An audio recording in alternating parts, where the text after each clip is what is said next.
I now realise it was said in a way that when I tell my therapist that I want to unalive myself, she goes, make it brew. Hello and welcome back to my channel, and I don't know if you can tell with the librarian get up or just the title of the video, but I will be reviewing The Midnight Library. I would just like to say before anything else, there is major spoilers as I will be talking about every part of the book, and also massive trigger warnings for mental health and suicide. I will be making jokes about myself and suicidal tendencies and talking about my own journey and stuff like that. If that is not your thing, then just skip this video completely and I will understand. What is this to say about this book? It's very controversial on TikTok still at this moment. I thought this book came out this year. I did watch a lot of reviews that were released a year ago, so yeah, I was wrong about that. Just because it's been so prevalently talked about in the TikTok community. So I did give it a read, because it was sort of advertised as a book for a depressed person, and me, a depressed person, was like, okay, I'll give it a go. And I have a lot of thoughts. I've come prepared with my hot chocolate so I can that's really good. This book follows Nora Seed, the main character, who is 35, I think, mid-30s, I know that for sure. She's unhappy with her life, she has many regrets, and she hasn't really done anything with her life, which is fine, you're allowed to do that. She also struggles with depression, and basically she commits suicide. But she doesn't die, she goes to this middle place, which is called the Midnight Library.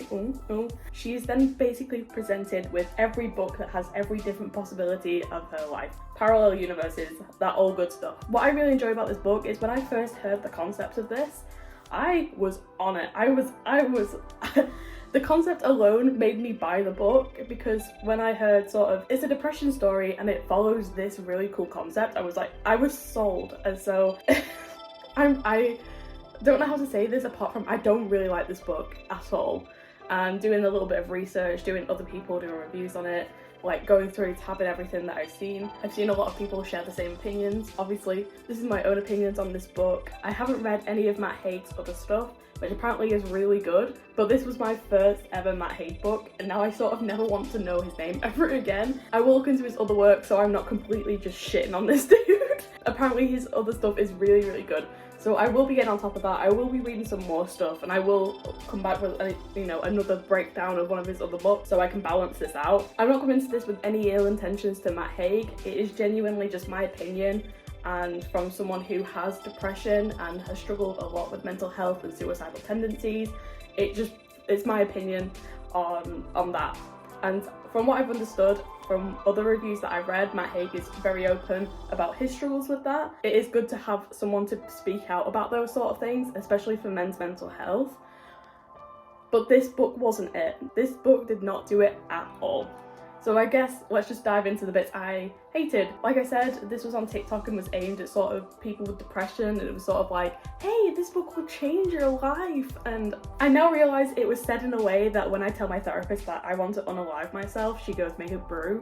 Like, that's what it felt like. This book told me to go for a walk. That's what it felt like.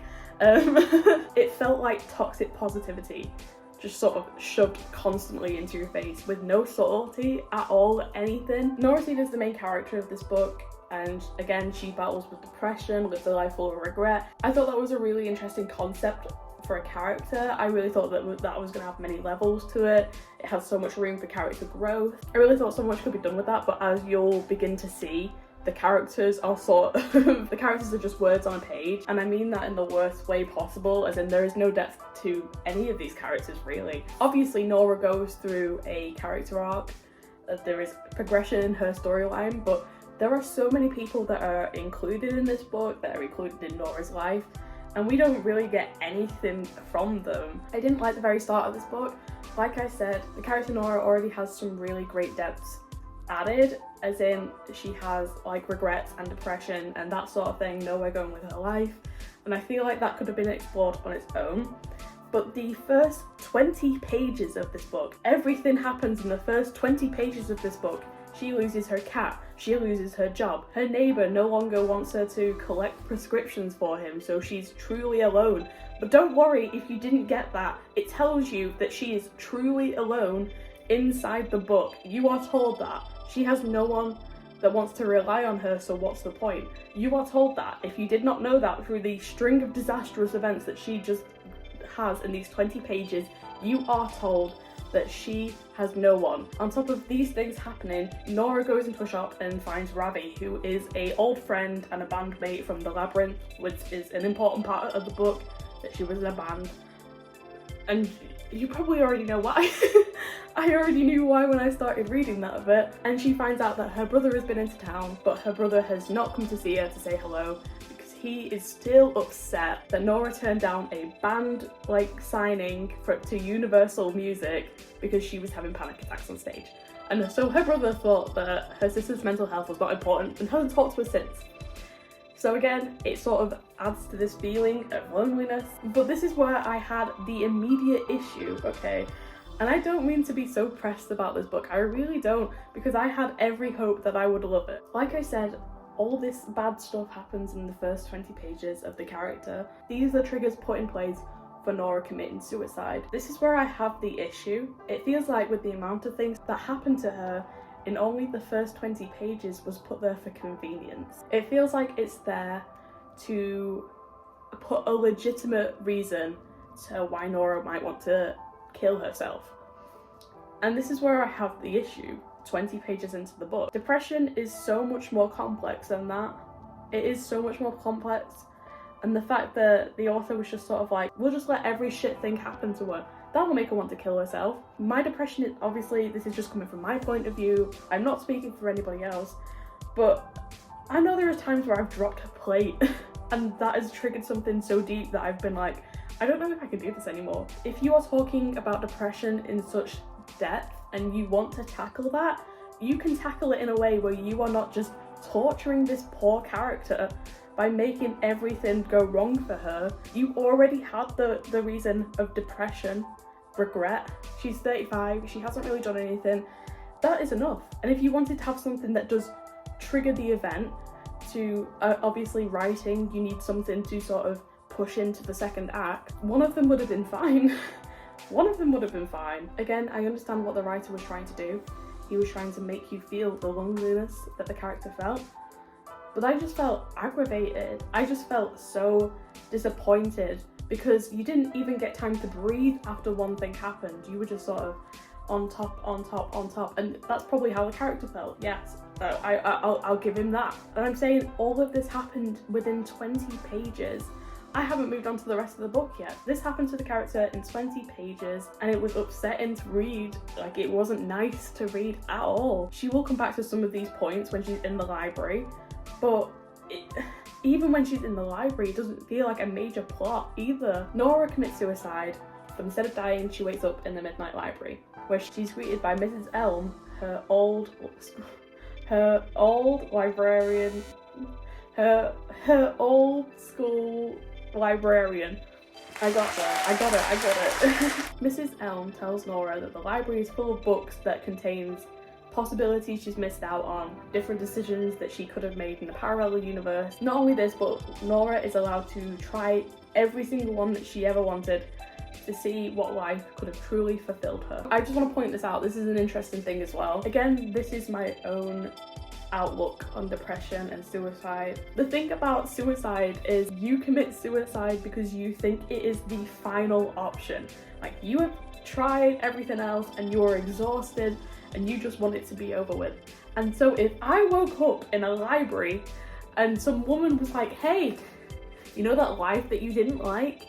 Here's a million more. They might be fine, they might be not. I would be so upset. I just want to leave. I just want to leave. And that's exactly what Nora wants to do. So in page 29 of the book, Nora asks, so am I dead? Miss Elm shook her head. No, listen carefully. Between life and death. She gestured vaguely along the aisle towards the distance. Death is outside. Well, I should go there.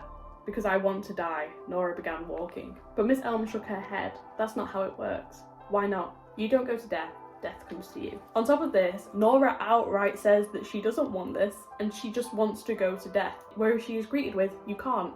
Death comes to you. With that being said, many times throughout the library, Nora comes back and asks Mrs. Elm if she can just die. She doesn't want to experience this. And Mrs. Elm goes, well, the library is still here, and if you truly didn't want to be here, you would be dead by now. I get what the writer was trying to go for, that she has some sort of curiosity to these lives, that she doesn't really want to go, but she's just saying it because she can't really handle it. So she's being encouraged to carry on. Just let this poor girl rest. I don't want to be that person, but let this poor girl rest. Nora goes on to experience different lives that are presented towards her. She goes through with the marriage that she puts off, that is sort of mentioned at the start, so you know that's coming. Goes through being a rock star, she goes being through an athlete. She experiences all these lives, but she always comes back to the library, as it is a rule. As soon as you start to become disappointed in that life, you will go back to the library. But if you like that life, you can stay there, and the library and your old life will just poof out of existence, and you will forget that it will have ever happened. So you get to live the life that you truly find fulfilling. But she goes through all these different lives, and she always ends up back in the library because she becomes disappointed. And I would like to add to this, and I will think this is the funniest thing that happened in the book, and I don't know if it was meant to be funny or good. Nora becomes a scientist who is trying to understand global warming, and the only reason she goes back to the library is because she's had bad sex, which is the funniest thing that happened in this book. The only good part of this book, it's so funny. She almost dies in this experience. She almost gets eaten by a polar bear, and that didn't do anything. Like she still stayed there. The bad sex was so disappointing that she got back to the library. I want to say that that is the funniest thing that happens in this book. I really love the idea of this book. I really thought there was going to be so many possibilities that it could go down.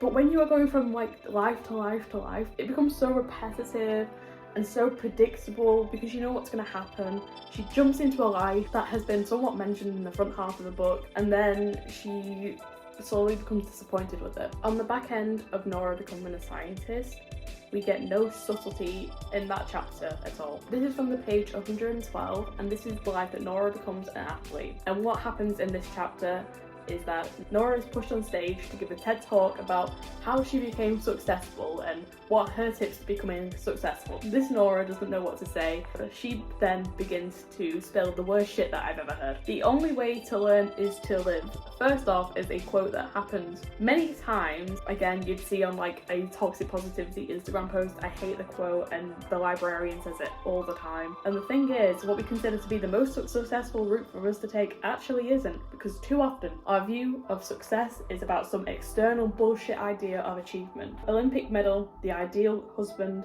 a good salary, and we have all these metrics that we try and reach, when really success isn't anything you measure. Life isn't a race you can win. It's all bollocks, actually. I genuinely have nothing to say. I should have stopped reading at that point. So she gives that speech, and you can tell that she's sort of regretting her decisions. She's starting to make realizations. The point I'm getting to is you can understand from that speech alone that she no longer wants to be dead, right? You understand that. So on page 132, if you didn't already know that, and if you didn't want any subtlety at all, it says, where is it? She didn't want to die. No subtlety at all. I really wanted to like it. That's the bit I'm mad at. I really wanted to like it, and this is what you gave me. This is what TikTok gave me. This is what I do when I listen to fucking people off TikTok. This is what I get. I just wanted to point that out, that like, I'm just disappointed. As you can see, there's no subtlety, there's no nuance to this book. It is just a spiel all the time. If I wanted to hear this, I'd just go to the person from high school who set up a pyramid scheme. I'd just go onto their page and look at their Instagram captions, because they have the same shit that this book is spieling. I want you to know that I went in with a clear mind, and I genuinely thought I was gonna like it, because I really liked the idea of this book. I really did, and I really liked the possibilities of this book. And also tackling the conversation of mental health as well. It just sounded right down my aisle. It just did nothing for me, and that's why I'm so annoyed at it. Nora tries all these different lives out, and she just realizes she's talking about she's not really becoming comfortable anywhere. And then Nora is thrown into a life where she is married to a person called Ash, who is mentioned in the book before. He is the person at the very start of the book that told her her cat was dead. And he's also asked her out for coffee, but she was with someone at the time, so she said no. And in this life, she is married to Ash, and she has a kid. She spends a while in this life. She thinks it's the perfect life for her. She enjoys being in love with Ash. She loves her kid. This is where I have the issue with this. And again, I just want to put this out there. I am not slating you if that is your like ideal life. If that is what you want, I like get the bag. I just like get the bag. Like amazing. I am not coming for you. I'm just talking about the writing. I'm not coming for anybody's style of life. Nora is a stay-at-home mum who sometimes teaches philosophy, and this is her perfect life. And I wouldn't have been mad if a woman wrote this. A man wrote this and said this character who thought that she was missing out and had so much regret for life and had so many opportunities and was so upset that she didn't pursue anything and just became a shell. You are telling me that this woman's perfect life is to become a stay-at-home mum when she has already mentioned at the start of the book that she is not interested in becoming a mother. Again, people who change your minds, completely fine. I'm not saying that you can't. Again, this is just from my point of view of there's already such a stigma around people who don't want to have kids. Second of all, you are not telling me that this character lived through such massive lives, and I understand that she wasn't really fulfilled. It wasn't really for her, but you're telling me being a stay-at-home mum was fulfilling enough for her to be like, okay, this is the perfect life for me. Wrong. Hey, it's Editor Mia. I just want to say, I do go on a bit of a rant here. I completely get that the end of the story is to say, hey, look, this is success to you if you feel it's success. I completely get it. So please don't give me any comments to say I missed what it was about. I completely get it. I just didn't like it. Sorry. It just doesn't feel right. It doesn't feel in tune. It doesn't feel in tune with the rest of what she was going through. What happens in the end? Nothing happens in the end. That's the disappointing bit. Yes, the character has gone through all these different lives, has learned to appreciate things. She no longer wants to die. She wants to live life, and it doesn't matter what she does, that she'll always be happy no matter what she does, because success isn't measured by medals and money and a husband, but it is measured with how you are happy. And that's the end of the book. She wakes up in her normal life and everything is fine. Her brother talks to her again, her neighbour helps her out, her best friend talks to her, she gets her job back, like everything just falls into place for her. But that doesn't cure anything. The depression is still there, she'll have to deal with that. This book felt like it was telling you to move your mindset. Even if you were famous, you'd still be having issues. It doesn't battle the depression that's still there. And that's what the worst bit about it all is. It's a book centered around depression. It is what the main selling point is. It is what everyone told me that it would be. And it doesn't tackle it at all. It's a complex subject. But if you're gonna write about it, you're gonna need to talk about it. She comes back and everything just seems to fall into place for her. This book is so unfortunate. I really did want to like it. And again, I will say, I really like the concept of it. I really liked the different possibilities. At the start, I really liked Nora going to these different lives and what she could have been. I liked all of those bits. And again, I'm not here to completely shit on the writer, because apparently the writer has done some amazing works in the past. That is not what it is. I think that from my standpoint, and again, I'm always speaking from myself, again, it feels like a therapist who doesn't quite know what to tell you. Go outside, drink a brew, everything's gonna be fine eventually if you just keep working at it. But depression's not like that. Depression will never be like that. Depression takes a long fucking time to work at to become somewhat okay. And you need to work on that yourself. I don't really have much more to say about this. I know I've rambled on for quite a while, so I really do apologise. I really didn't mean to be so harsh as well. I know that I've come across really harsh, and at some points I think I shouted at the camera. That's just my opinion. Again, if you want to read this book, do it out of your own volition. I do not advertise it. I don't advertise it as anything as a cheesy Hallmark movie sort of book. Sorry if it's been chaotic, But if you like this video and if you want to stay around for more, I will be doing more deep dives into books. My next video will be a TBR 2022 list. If there's any good sapphic books or any good queer books that anyone has got, please recommend them because I will eat it up. I will be doing more in-depth videos, but I promise they won't be as chaotic or shouty. Yeah, thanks for watching!